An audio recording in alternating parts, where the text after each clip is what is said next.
Alright, this is a album review for Run the Jewels 2 by Run the Jewels. So, I first discovered LP, otherwise known as Jamie Moline, in about 2011 or 2012. I can't remember how exactly I came across his music, but I'm really glad that I did, and I've spent countless hours enjoying his dense, atmospheric albums. I find his music has cinematic qualities no others can duplicate when it comes to hip hop, creating beautiful dark musical tapestries that are absolutely unique. I first came across Killer Mike with the release of his monster 2012 album Rap Music, which was produced in its entirety by LP himself, and I've been familiar with him ever since. Considering they've been working together nonstop ever since their partnership began, that should not be any surprise.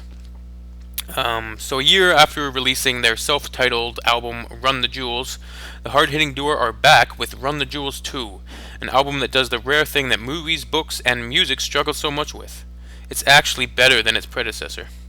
And being a big fan, I suppose this review could be viewed as a little biased, but that being said, I did not feel the album on the first listen, so maybe I'm not that biased. The album starts out with Jeopardy, a menacing track that builds from the start and really doesn't stop.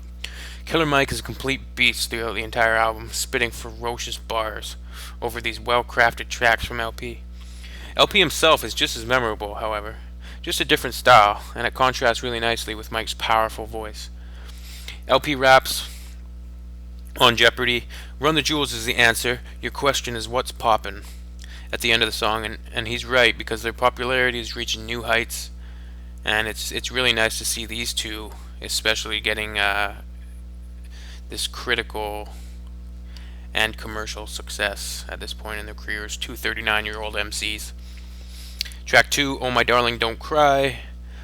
It's got some mesmerizing, bouncy bass in the background that just makes you go, oh my, like Killer Mike is looped into the background saying. It's got really well placed drums and snares. LP has really evolved in his production, I think, and is really quite the chameleon when it comes to creating beats and soundscapes. This is a long way from Fun Crusher Plus, 1997 album that he produced mostly in its entirety, anyways, which is an underground classic in its own right. But this is a long way from there. After Oh My, the album heads into Blockbuster Night Part 1, track that sounds like a personification of Godzilla lumbering through your city. Yeah, a huge giant walking by. That's what the beat sounds like. Next track is Close Your Eyes and Count to Fuck. I think the title says it all on this one. It's a banger. Features a really good verse from Zach Del Rocha, showing he can rap with the best. One great line is, I'm miles ahead of you, you can sip my bitch's brew, which is a reference to Miles Davis and two of his famous jazz albums, Miles Ahead of You and Bitch's Brew. He also references Philip K. Dick with a funny line. Next track is All My Life. It's a pleasing track to the ears. It's got some soothing vocals in the background, sharp lyrics. Next track, Lie, Cheat, Steal. Awesome production, memorable lines from Killer Mike talking about men behind and behind the throne. Could it be the man behind the man behind the man behind the throne? And Mike's taking aim at these faceless men in the shadows that control things from the background, or something like that. He says, "Who really runs this? Who really runs that man who say he runs this?" This album has a lot more political observations than the first one did, although those observations were there in the first one, just not as much.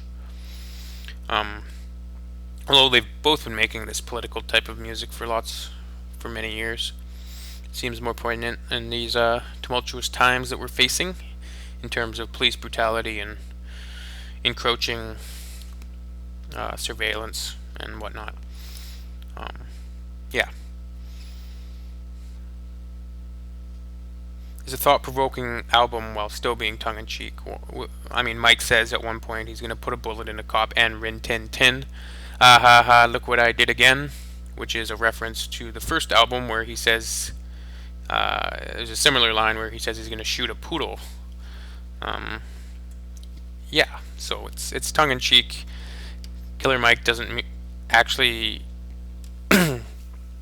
desire to go out and shoot these animals with weapons. So the people who get offended by this type of shit are the people that are who think guns and video games make people kill people. People kill people no matter what. If there's guns or not, they'd find other ways to do it. Well, not guns, but just video game violence and all that type of bullshit. There's no correlation. Crazy people are crazy. Yeah. Next track is early, especially relevant in terms of its relating to the Mike Brown and Eric Garner situations with the police brutality and whatnot, and perceptions of police and perceptions of rappers. Actually, you could flip the coin and switch it on the situation and delve into the perception of rappers being either criminals or drug addicts, not drug addicts, but potheads and that type of stereotype. Mike tells a story of himself getting harassed by the police. It leads to his wife getting shot in front of his son. And LP plays the observer who is numb as well as indifferent to the gunshots and will go home, go to sleep, be up again early. Powerful track, really awesome instrumental. It features vocals from Boots, and it's just a really emotional, memorable track. Next track, All Due Respect, features Travis Barker, and yeah, it slams, braggadocio type stuff, shit talk. Next track, it's not for the squeamish, that's for sure, or people are uncomfortable with explicit sexual language and imagery and all that type of stuff.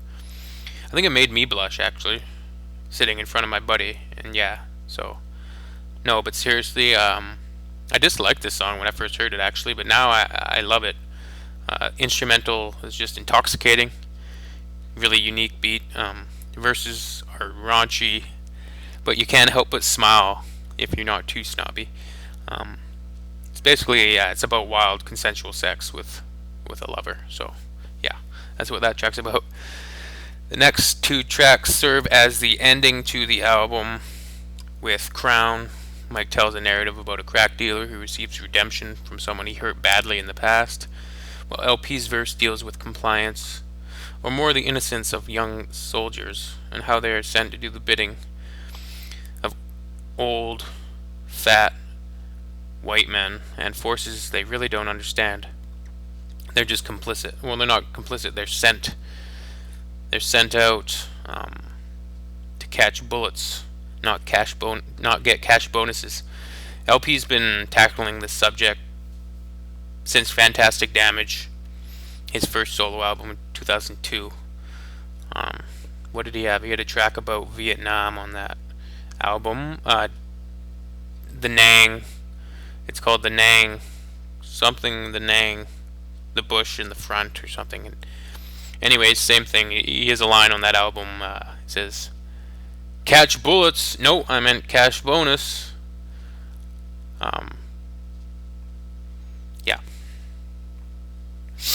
Angel Duster is the last track on the album. It takes aim at all authorities, all power structures, and the instrumental is just crazy. And that piano solo at the end is just amazing.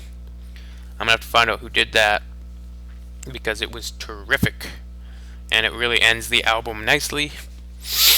So, in conclusion, it doesn't surprise me at all that this album is popping up on the year-end lists all over the internet and the magazine and media world, because there isn't a pair that deserves it more. With the music that these two are creating, you can tell they love it. They just absolutely love what they're doing together, and they're really on a roll right now. Chemistry is undeniable. And being both 39 years old and being rappers and getting more popular right now it speaks to what these two are doing together. I think they're creating hip hop history, and in my opinion, are by far the best duo out there right now, and maybe the best two musically out there right now. Nope, but that's just my opinion. I listen to a lot of rap. 5 stars out of 5 stars. If you like this review, comment, like, whatever, subscribe. Recommend other albums you'd like me to review, rap, hip. I don't care about the genre. I'll listen to it and I'll review it. And thanks for listening.